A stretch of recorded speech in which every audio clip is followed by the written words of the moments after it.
آج ماہ ربیع الاول کا پہلا جمعۃ المبارک ہے۔ دعا ہے کہ خالق کائنات حق سچ بیان کرنے کی توفیق عطا فرمائے۔ اللہ رب العالمین اس مقدس مہینے کی برکات ہمارے شامل حال فرمائے۔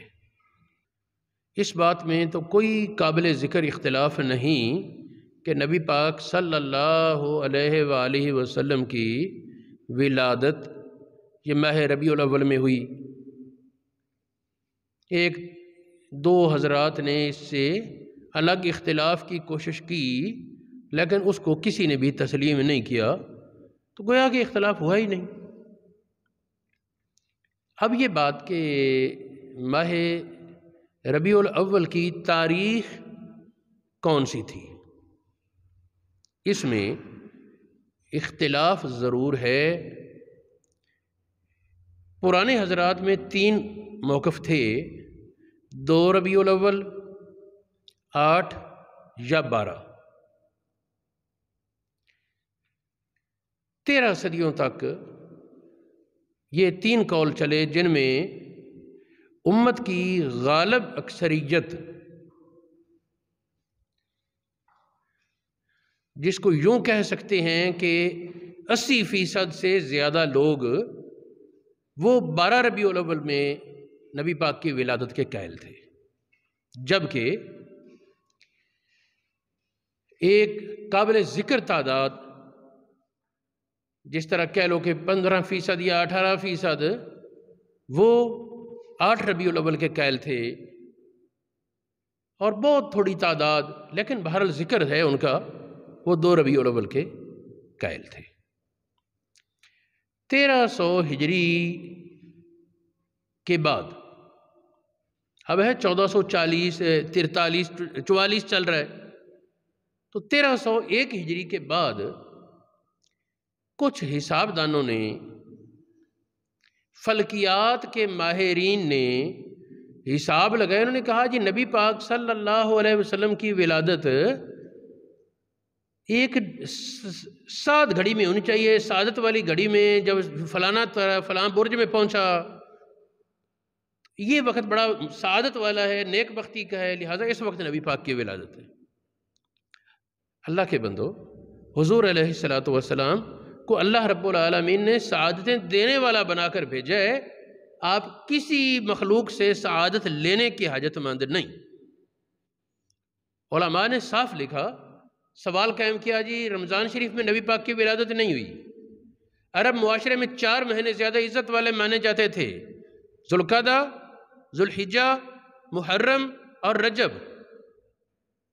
ملت ابراہیمی میں ان 4 مہینوں کا بڑا احترام تھا، اور یہ آدم علیہ السلام کے وقت سے یہ 4 مہینے محترم اور عزت والے ہیں قیامت تک۔ ان میں نیکی کا ثواب 2 گنا، گناہ کا سزا بھی 2 گنا۔ اصل مسئلہ یہ تھا، تو اس کسی حرمت والے، عزت والے مہینے میں نبی پاک کی ولادت کیوں نہیں ہوئی؟ اس طرح بعد اور حضرات کی ولادت خانہ کعبہ کے اندر ملتی ہے، حضور علیہ السلام کی ولادت کے بارے تو کوئی ایسا قول نہیں۔ آقا علیہ السلام تو خانہ کعبہ میں نہیں، قریب ایک مقام پر پیدا ہوئے۔ تو علماء نے یہاں یہی صاف لکھا کہ حضور علیہ السلام کو برکت لینے کی کسی سے ضرورت نہیں، بلکہ آپ برکتیں دینے والے ہیں۔ اب سوچا جائے کہ بعد ماہرین فلکیات کا اٹکل پچو لگا کر کہہ دینا جی وہ تاریخ جی 9 ربیع الاول بنتی ہے جب یہ تارا فلاں برج میں تھا، وغیرہ وغیرہ، یہ شرعاً کوئی دلیل نہیں، یہ شریعت میں کوئی دلیل نہیں، اگرچہ بعد علماء بھی اس سے متاثر ہوئے، لیکن یہ ماضی قریب میں آ کر گزشتہ 150 سال سے پیچھے چلے جائیں، گزشتہ 150 سال سے پیچھے چلے جائیں، تو پوری امت میں یہ تو آواز ملے گی 2 ربیع الاول ہے یا 8 ہے، اگرچہ اکثریت 12 کی قائل ہے، لیکن 150 سال پہلے تک کوئی اس بات کا قائل نہیں تھا کہ 9 ربیع الاول کو ولادت ہے۔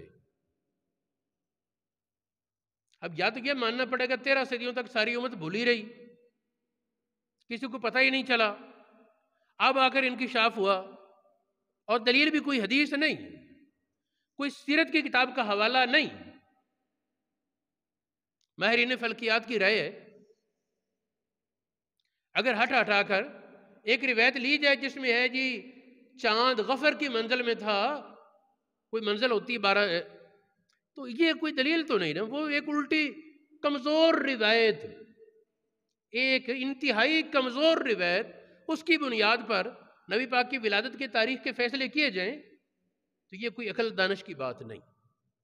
میں اب کچھ حضرات کے نام بتاتا ہوں تاکہ اس مسئلے کا احساس، 12 ربیع الاول کے قائل کتنے لوگ ہیں۔ اکابر علماء کے میں کچھ نام گنواتا ہوں جنہوں نے اپنی کتابوں میں یہ مسئلہ لکھا۔ سیرت ابن ہشام،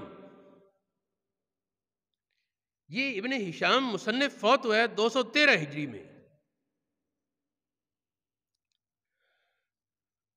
وہ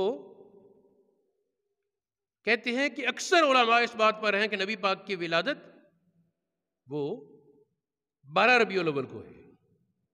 والمشہور الذی علیہ الجمہور، مشہور موقف جو اکثریت کا موقف ہے، انہ ولد صلی اللہ علیہ وسلم یوم الاثنین ثانی عشر ربیع الاول، ربیع الاول کی 12 تاریخ کو نبی پاک کی ولادت، یہ اکثریت کا موقف ہے۔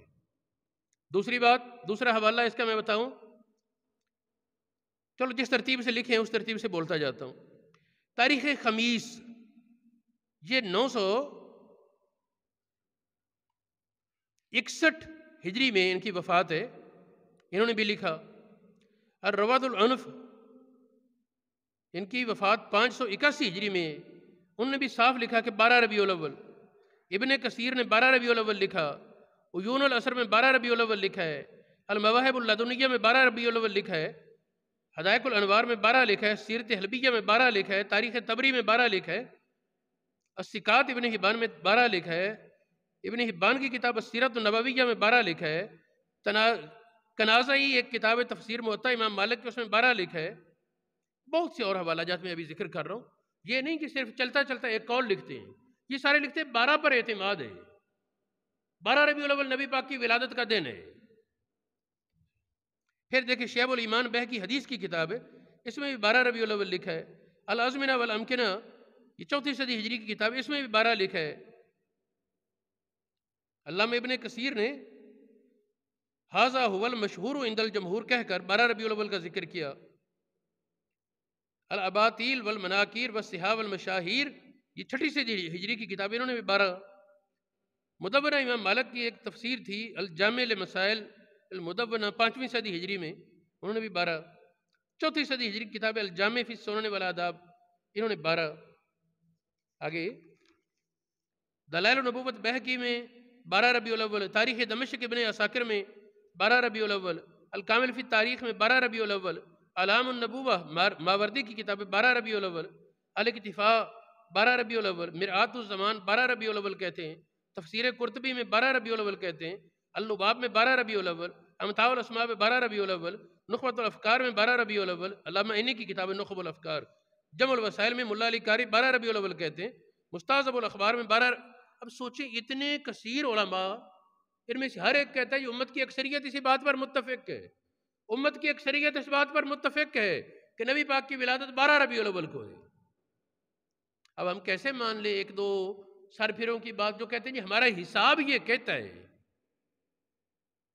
پھر یہ کہ 1300 سال تک کسی نے یہ نہیں کہا کہ 9 ربیع الاول ہے ولادت کی، یہ تو آج گھڑی گئی۔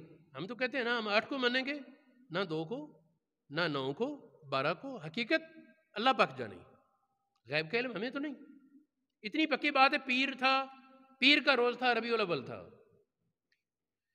جو بھی دن ہو، جو بھی تاریخ ہو، اکثریت جب ایک دن میلاد منائے گی تو اس میں امت کی وحدت کا ایک پیغام ہوگا۔ باقی یہ کہ کوئی کہتا ہے جی ہم نہیں مانتے 12، تو چلو 9 کو منا لیں، خوشی کا اظہار تو ہم بھی سارا سال کرتے رہتے ہیں نا، ہم سارا سال میلاد مناتے رہتے ہیں، وہ 9 کو منا لیں، خوشی تو ظاہر کریں، سوچنا چاہیے۔ ایک حدیث پاک ہے، آقا کریم علیہ السلام نے فرمایا من لم یشکر الناس لم یشکر اللہ، جو انسان کا شکر گزار نہیں وہ اللہ کا بھی شکر گزار نہیں ہوتا۔ کسی انسان کے ذریعے کوئی نعمت ملی، کسی انسان کے ذریعے کوئی نعمت ملی، اس انسان کا شکریہ جو ادا نہیں کرتا وہ حقیقت میں اللہ پاک کا نہ شکر ہے، اللہ پاک کا بھی شکر گزار نہیں۔ دوسری حدیث پاک میں فرمایا، یہ حدیث ابو داؤد شریف میں ہے جو میں نے پہلے بیان کی، ایک اور حدیث پاک ہے یہ مسند احمد بن حنبل میں موجود ہے، دیگر حدیث کی کتابوں میں موجود ہے۔ آقا کریم علیہ السلام نے فرمایا شکریہ ادا کرنے کا مطلب ہوتا ہے اظہار، ذکر کرنا، یہ نہیں کہ دل میں جو شکریہ ہے اور نام کسی کو نہیں لینا۔ فرمایا چھپانا ناشکری ہے، چھپانا ناشکری ہے اور اظہار شکر ہے۔ اب دیکھیں ساری کائنات کے لیے رحمت نبی پاک کی ذات ہے، فما ارسلناک الا رحمۃ للعالمین، حضور علیہ الصلوۃ والسلام کا ایک تاج ہے، آپ کا ایک اعزاز ہے، ساری کائنات کے لیے آپ رحمت بن کر آئے۔ سوچیں جو کسی کے لیے رحمت ہے اس کو فائدہ تو اس سے ہوگا۔ چلو دوسرے نہیں مانتے نہ مانے، جو کلمہ گو ہے، جو ایماندار ہے، اس پر تو رسول اللہ کا احسان ہے، اس کو ایمان عطا ہوا، ہدایت اللہ پاک نے دی، وسیلہ تو محمد الرسول اللہ بنے۔ جو وسیلہ ملنے والی نعمت کے وسیلے کا شکر ادا نہ کرے، جو نعمت کے وسیلے کا شکریہ ادا نہ کرے، وہ نعمت دینے والے کا بھی شکریہ ادا نہیں کرتا۔ پھر ایک اور حدیث ہے بخاری شریف، مسلم شریف، سیاستہ اور دیگر کتابوں میں موجود ہے، نبی یہ رحمت صلی اللہ علیہ وسلم نے فرمایا اللہ یوتی وانا قاسم، ساری نعمتیں دیتا اللہ پاک ہے، تقسیم میرے ہاتھ ہوتی ہیں۔ محققین نے تو صاف لکھا کسی کو حسن ملتا ہے رسول اللہ کی برکت سے ملتا ہے، کسی کو عقل ملتی ہے رسول اللہ کی برکت سے ملتی ہے، کسی کو علم ملتا ہے رسول اللہ کے وسیلے سے ملتا ہے، کسی کو کمال ملتا ہے رسول کریم صلی اللہ علیہ وسلم کے توسط اور وسیلے سے ملتا ہے، کسی کو بیٹے ملتے ہیں، کسی کو اولاد ملتی ہے، کسی کو خوشیاں ملتی ہیں، کسی کو کامیابیاں ملتی ہیں۔ ہر نعمت کے ملنے میں وسیلہ محمد الرسول اللہ کی ذات ہے۔ سوچیں جو بھی نعمت ہوگی ہم پر، کوئی مصیبت ٹلے گی ہم سے، وہ اللہ کی رحمت ہے۔ کوئی مسلمان یہ تو نہیں کہہ سکتا کہ اللہ کی مہربانی کے بغیر ہمیں یہ نعمت مل گئی، کوئی مسلمان یہ تو نہیں سوچ سکتا کہ اللہ پاک کی نعمت اور احسان کے بغیر ہمیں یہ مصیبت ٹال گئی۔ جب ہر نعمت کا دینے والا اللہ پاک ہے، ہر مصیبت کو ٹالنے والا اللہ پاک ہے، تو پھر امام شافعی نے سچ کہا، امام شافعی نے سچ کہا، آدم علیہ السلام کے وقت سے لے کر قیامت تک جس کسی کو جو نعمت ملی یا جس کسی سے جو مصیبت ٹلی، اس کو احساس ہو یا نہ ہو، اس نعمت کے ملنے میں وسیلہ محمد الرسول اللہ ہے، اس مصیبت کے ٹلنے میں وسیلہ محمد الرسول اللہ ہے۔ تو یہ اتنے بڑے محسن ہیں جن کی وجہ سے اتنے انعامات احسانات ہوتے ہیں، جنہوں نے اپنی زندگی کی آسائش نہ دیکھی، مشقتوں کو برداشت کیا ایمان کی دولت تقسیم کرنے کے لیے، تو ہر ایماندار کو یہ تو ماننا چاہیے نا کہ ان کا احسان ہے۔ محققین نے صاف لکھا کوئی ایماندار ایسا نہیں جس پر رسول اللہ کا انعام اور احسان نہ ہو، ہر ایماندار پر نبی پاک کا احسان ہے اور آپ کا انعام ہے، آپ کی طرف سے مہربانیاں ہیں۔ تو جو مخلوق کا شکر گزار نہیں، وہ اللہ کا بھی شکر گزار نہیں۔ اور شکریہ ادا کرنے کے بارے صحیح حدیث مسند احمد بن حنبل کی اور دیگر کتابوں کی ہے، شکریہ ادا کرنے کا مطلب ہے چرچا کرنا، ذکر کرنا۔ جس طرح قرآن پاک میں حضور علیہ السلام کو سورہ والضحیٰ میں حکم دیا اما بنعمت ربک فحدث، جو رب کی نعمت ہو اس کا چرچا کریں۔ نبی پاک کو حکم، آپ کی وساطت سے امت کو حکم، شکریہ ادا کرنے کی بہترین صورت اس کا چرچا ہے۔ اب سوچا جائے کہ چرچا کرنا ہے اس میں تو پھر ذکر ہوگا نا۔ اب دو ہی صورتیں ہیں، یا کوئی منہ لٹکا کر کہے جو نبی پاک آئے تھے اس مہینے میں اس تاریخ کو، ایک خوش ہو کر کہے۔ ظاہر خوشی وہ صرف لفظ سے نہیں، چہرے بشرے سے ظاہر ہونی چاہیے، لباس اور انداز سے ظاہر ہونی چاہیے۔ یہاں ایک اور بات، ہمارے بہت سے آباب کہہ جاتے ہیں نہیں جی 12 تاریخ کو تو وفات ہے اور وفات کی وجہ سے غم ہونا چاہیے۔ چلو غم منانے کی باقاعدہ اجازت نہیں کہ یہ یادگار غم کی منانا یہ شریعت کے خلاف ہے اصل قاعدے میں، خاص طور پر اس میں تکلف کرنا، بناوٹ کرنا، غیر شعوری طور پر غم ہو جائے وہ الگ بات۔ تو اس کے بارے میں یہ عرض ہے کہ تحقیق یہ ہے کہ نبی پاک کی وفات 12 ربیع الاول نہیں، اب میں اس کو دلیل کے ساتھ ثابت کرتا ہوں۔ بخاری شریف میں اور مسلم شریف میں ذکر ہے، نبی پاک علیہ السلام نے جب حج فرمایا، نبی پاک علیہ السلام نے جب حج فرمایا 10 ہجری میں آپ نے حج فرمایا، تو 9 ذی الحجہ کو جمعۃ المبارک کا دن تھا۔ اب اس بات پر غور کرتے جائیں۔ ایک اصول یاد رکھیں کہ 1 تاریخ کو جو دن آئے گا، 1 تاریخ کو جو دن آئے گا، 8، 15، 22 اور 29 کو وہی دن آتا ہے۔ اگر کسی مہینے کی 1 پیر کے روز ہے تو 8 کو بھی پیر ہوگا، 15 کو بھی پیر آئے گا، 22 کو بھی پیر کا دن ہوگا، 29 کو بھی پیر کا دن ہوگا۔ یہ ایک پکا ضابطہ ہے، تجربہ شرط ہے۔ اب دیکھیں، جمعۃ المبارک کو ہو 9 ذی الحجہ،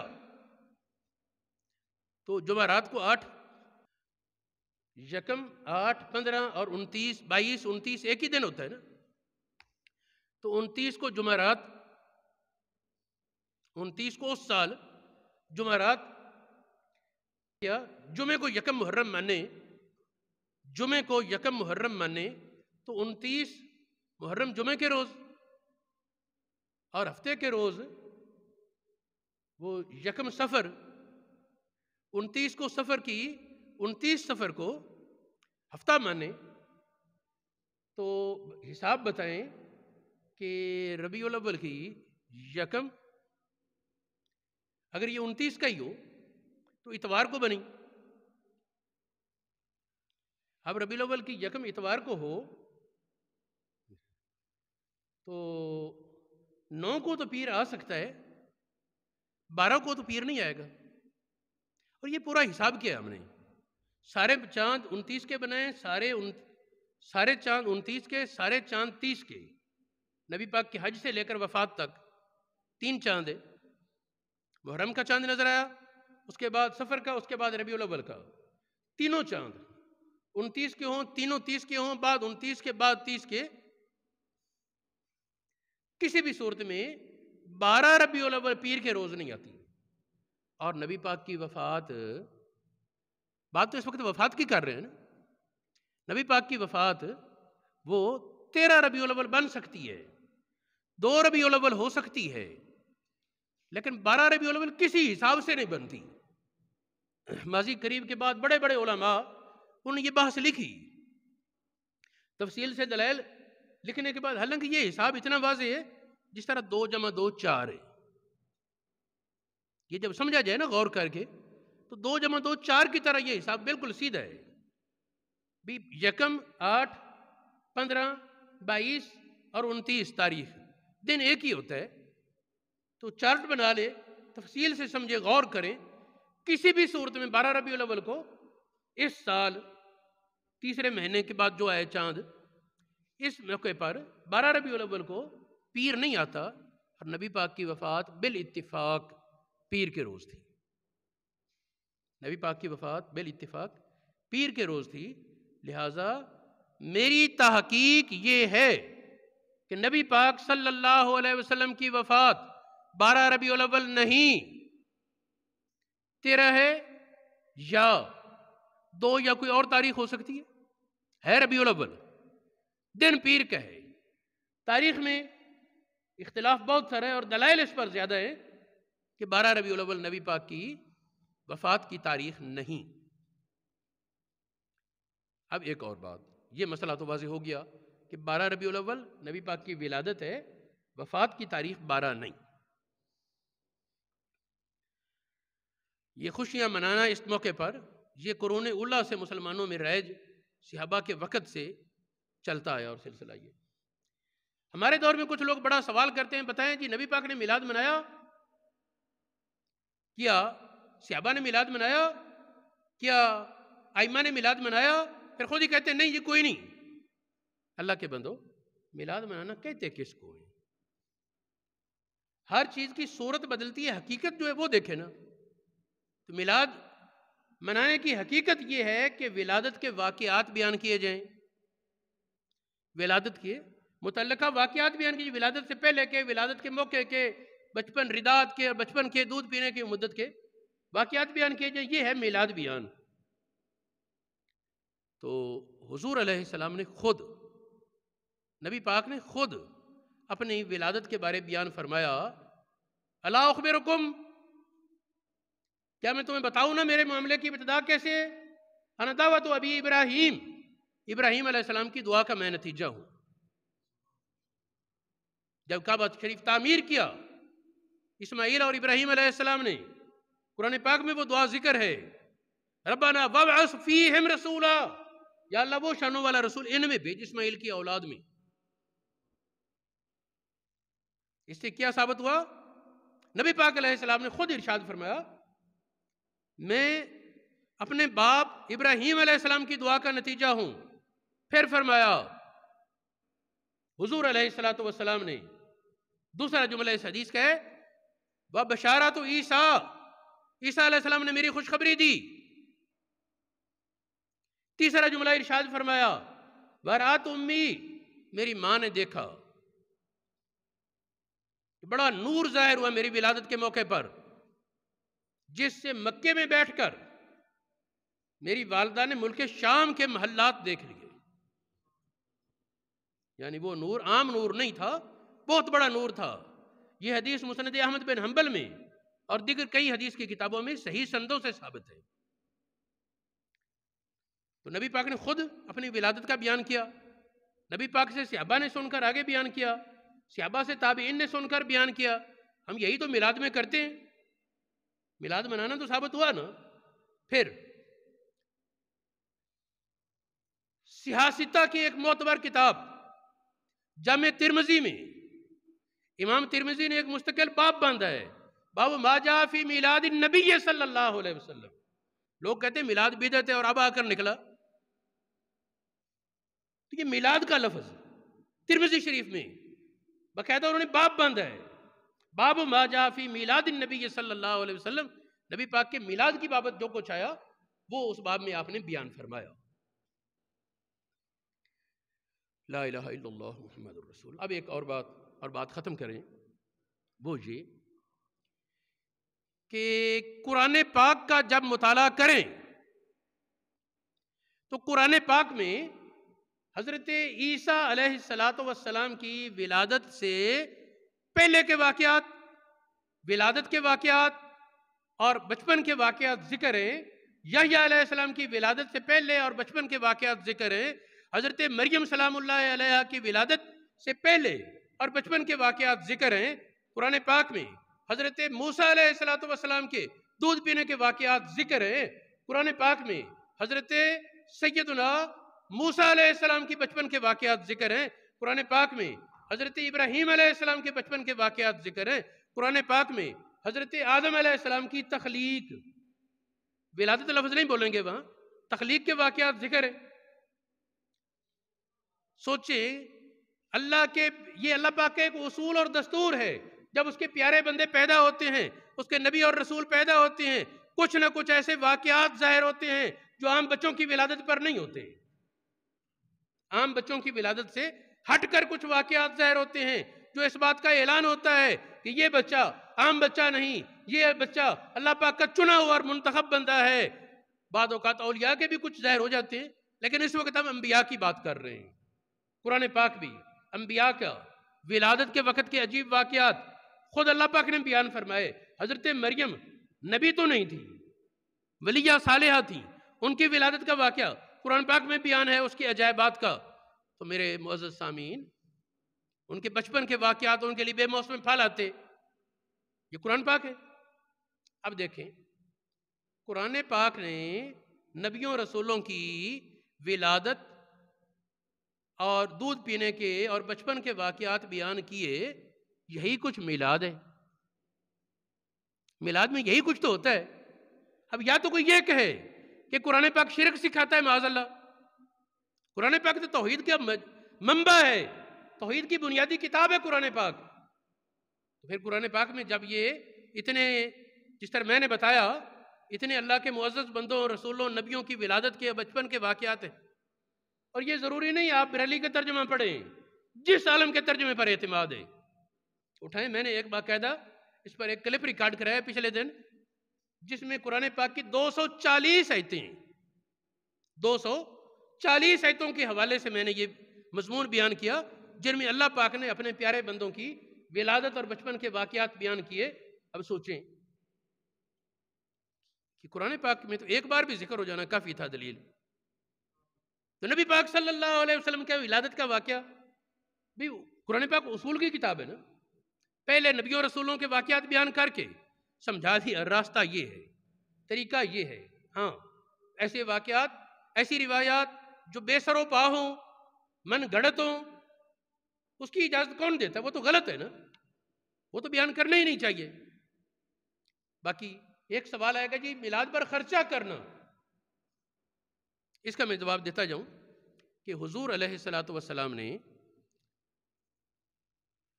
اعلان نبوت کے بعد اپنا عقیقہ فرمایا۔ یہ حدیث کئی کتابوں میں ہے، جن میں سے بعض روایات ضعیف بھی ہیں، لیکن ساری ضعیف نہیں۔ باقاعدہ اس پر اگر وقت ہوتا تو میں تفصیل سے حوالہ جات بیان کرتا، میرے پاس یہاں اسی دستے میں موجود ہیں، اس مسئلے پر کافی سارے حوالہ جات صحیح سندوں کے۔ تو میرے معزز سامعین، یہ جو عقیقہ ہے یہ کیا ہوتا ہے؟ پیدائش پر خوشی ہے نا، جانور ذبح کیا جاتا ہے، جانور کا خرچہ تو ہوگا، تو نبی پاک کی ولادت پر خوشی منانے کے طور پر جانور ذبح کر کے اس کا گوشت تقسیم خود نبی پاک نے کیا ہو، لہٰذا یہ کہنا کہ خرچہ جائز نہیں یا یہ بدعت ہے، یہ محض تخیلات ہیں۔ کچھ اور مسائل تھے ولادت کے واقعات کے حوالے سے، وہ انشاءاللہ آئندہ جمعے بیان کریں گے۔ ولادت کس وقت ہوئی اس پر باقاعدہ میری خاص تحقیق ہے، باقی آئندہ جمعے انشاءاللہ